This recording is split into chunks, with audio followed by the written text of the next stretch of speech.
One of the things you speak about in the book, which I found really powerful and something that I want to dive a bit deeper into, is guilt. I think a lot of us feel guilty about a lot of things. For me, as you said, on this podcast, sometimes I share too much, or sometimes I don't say things in the right way, or sometimes I think, oh God, I wish I never mentioned it. And I feel so much guilt from it afterwards. And I kind of berate myself into thinking, why did I do that? How do we kind of move away from that moment where we're constantly feeling guilty about everything? Because I'm always in a conflict. I want to share a message and talk around controversial things, but I also want to be a really good girl, and I want to not be so confrontational. I want to not be the person who's so difficult, because I've been labeled those things. How do I find that balance? Okay, so there, I think you're talking about two different things, right? I think that you're talking about more about fear of expression. And expressing yourself in an authentic way that you want to. Yeah. Right. And by the sounds of it, and again, I'm not some clinical expert, but it sounds like you're not. I teach acting now as well, right? I act, but I'm also teaching it to people. And what you realize is that a lot of people don't express themselves on stage in characters because there's a conditioning in them from very young that's told them that they should behave a certain way. Wow. Right? Now, South Asian girl, you would have been brought up, whether they were instilled into you or whether they were there, you would have been brought up in a supposed structure. Correct. What you were meant to do, what you should be doing, how you should get married, la, la, la, la, la, right? There's a system, quote unquote, a system that, now breaking out of that system, it's uncomfortable. Yeah. Even though you might know it's the right thing to do, Yes. it's uncomfortable because we as human beings, change is scary, right? Change is scary. You know, if Shivani sits here and just plays by the book and doesn't say anything and just, doesn't poke the bear or anything like that, everything's going to be fine. Yeah. But then there's a part of you that's like, I want to be that. I want to ask the tough questions. But what's scary about that is you don't know what the outcome is going to be the other side. You could have 1,000 people clapping you, which you probably will, but there could be others. And it's the unknown which is more scary.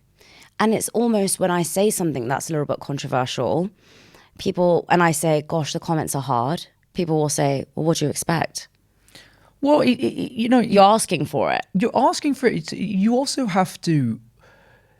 You have to see, so here's the thing, right? And this comes to anything in life. This comes to art. It comes to this. It comes to anything you do. Your relationship, romantic relationship, parent relationship. You have to kind of figure out who you want to be, right? And commit to that. And when you do that, it's going to feel uncomfortable, and there will guaranteed be people who make you feel like you're doing the wrong thing. Why? It's because they didn't have the courage to snap out of it and be themselves, right? You're so right. There's no one path for everyone, right? Everyone you can be whoever you want. And it's interesting you say that, because I ran a workshop yesterday around goal setting, and I said to everyone, once you figure out your why, it doesn't matter what everyone else says. It's like I did a clip around homeless people. And even though I didn't articulate myself in the right way, even though I didn't say the most perfect line, because again, this podcast is a podcast, not a speech. At the end of it, even though 90% of the comments were negative on this platform, I said, but I did it with the right intent. And I'm okay with that. And I think you become more and more comfortable, but it is still hard at times. Like you said, that never goes away. But sometimes you become more equipped to deal with it. For sure. And I think, look, I'm not saying... I don't know if I'm allowed to swear on this or what. You are. Not, but don't go around and be a dick, right? Yeah. And be like, Yeah, I don't care. Like, just be like a dick. I don't care what people think about me. Yeah. I can say this, I can say that. That's a very different thing, right? There's a difference between those people, and there's plenty of them out there, than someone like you who's going around trying to do something. You can't please everyone. Yeah. Right? You got to remember that. You can't please everyone. We have this in acting all the time. People get up on the scene and they try to do the scene the perfect way. Yeah. And I was like, you're going to keep failing. And they're like, why? I said, because there is no fucking perfect way to do it. You're trying to be something that doesn't exist. It's all subjective, right? What you're doing right now is subjective. Now, you're an accountant and you go and balance your balance sheets, right? You can't be like, well, fuck it. I don't care if the numbers don't add up, because you can see the numbers don't add up. Yeah. Right?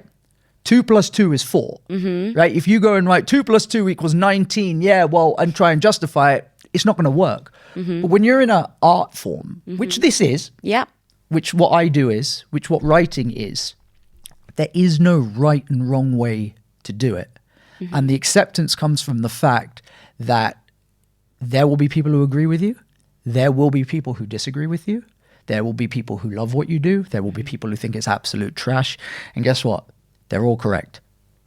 That's so true. It's true. I had this on the book. My mum went onto Amazon after the book and she's reading all the reviews, and there's like these amazing reviews.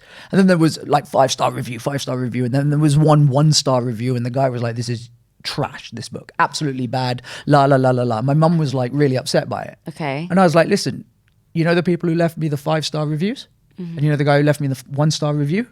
You know which one of them is right? Both of them. I love Because that. it's their own personal It's their own opinion. And we can't change everyone's opinions. And you can't, I said this before as well, it's incredibly narcissistic of me to expect everyone's going to love everything I say. Well, it's not narcissistic. It's more, how many people are we up to now? Like 9 billion or so, 7 billion on the planet, whatever it is. How can you please 7 billion individuals? Yeah. It's just not possible, right?